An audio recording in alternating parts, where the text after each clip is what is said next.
Hey gang, what's up? Welcome back here to another edition of the Fishing Teacher, and thanks for checking out today's video, much appreciated. Today guys, we're going to talk about fishing pressure, how it affects fish, and give you guys some tips and advice on how to catch fish if the water that you fish has a lot of fishing pressure on it, because it seems like that's something we got to deal with more and more all the time, and the fish definitely, they react differently when you're on a body of water that has a lot of fishing pressure on it. So real quick guys, just want to remind you all, if you are having a tough time catching them, I just wanted to remind you all about our Fish the Moment lake map breakdowns. We got all of our summer map breakdowns up on the website. Gives you 40 GPS waypoints to begin your search at, tips and advice on how to fish them, where you can duplicate them. And if the lake you fish isn't on our website, you can book a virtual lesson with me, and we can go over any lake in the country you guys want to go over. So I'll put that link in the description of this video. Much appreciated.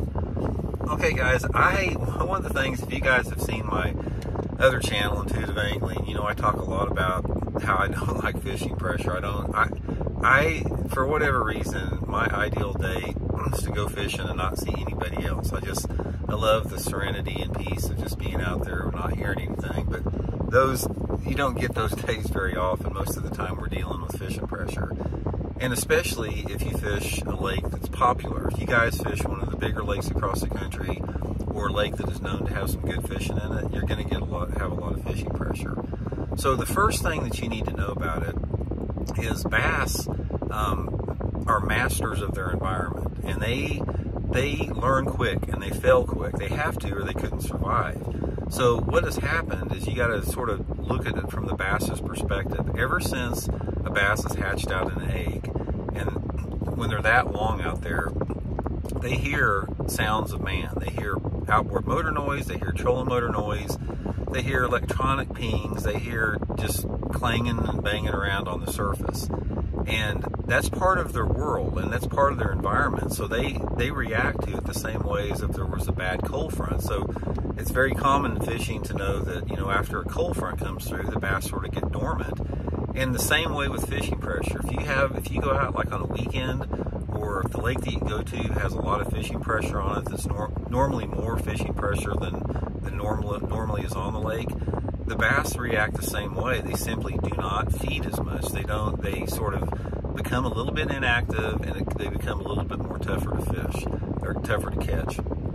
So there's a few things that you can do to sort of counter that. The two approaches that I use is, number one, is I try to find an area that simply doesn't have quite as much boat traffic. And those areas are usually sort of in shallow water. They're sort of in the extremities, like the backs of the creeks, the backs of the coves, the upper river part of the lake, places that you don't see a lot of boat traffic, recreational traffic or fishing pressure.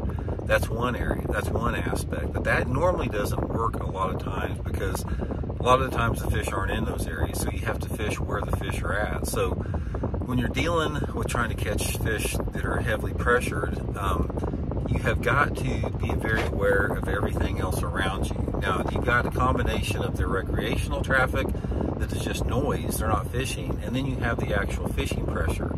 So if you're around recreational anglers, like, you know, big wave break, or big wave throwing boats, jet skis, that type of stuff, you pretty much have to slow down. You've got to slow down with stuff like Ned rigs and shaky heads and drop shots. Normally those fish are going to hunker down on the bottom a little bit, and they're not going to chase very much, so you're not going to have as much success like on spinner baits and crankbaits and topwaters under those conditions. Now, if you have a lake that has a lot of fishing pressure, say for example, you guys are out on a grass bed, and there's a bunch of boats out on this grass bed, you know, because there's fish on it. You know, this is very common in some parts of the lake, or it could be points or whatever the cover is. The first thing you have to do is you have to be very aware of what everybody else is doing. Pay attention to the area that they're fishing, pay attention to their boat positioning, how they're casting, but most importantly, pay attention to the lures that they're using. Pay attention to the colors that they're using, and how they are retrieving the baits. You know, and try to do something different. You know, if, say for example, if the fish are, you know, biting spinner baits, everybody's out there throwing a spinner bait. One of the things you can do instead of throwing a spinner bait is maybe try a chatterbait, try a crankbait, something a little bit different. You know, if you see a lot of people out there throwing Texas rig worms, you know, put you on a little shaky head. You know, maybe a wacky rig, something like that, something different. That's the whole key with it. Now, sometimes they want one bait. Let's say, for example, you're fishing during the early spring and everybody's fishing rattle traps over grass beds and they're catching them. You know, at that situation, you know, pay attention to the color that you're trying and, you know, try a different color. I'll give you guys one example. I was fishing a tournament down at Sam Rayburn Lake years ago, which is famous for the red rattle trap. That's where it started out, the Rayburn Red. And everybody was throwing a red rattle trap. I could just see them around me, everybody chunking a red rattle trap. My co-angler put on a chrome and blue rattle trap that he got at Walmart, you know, that nobody ever uses chrome and blue anymore. And he started whacking them on a chrome and blue rattle trap, stock hooks out of Walmart, where everybody else is using all these high dollar vibrating lipless crankbaits in red. So just pay attention, try something different, and normally that's going to add up to a lot more success. But it's sort of the deal, guys. You're going to have to adapt to fishing pressure, think out of the box a little bit, use your creativity and imagination, and it usually helps out. So hope it helps. We'll talk later.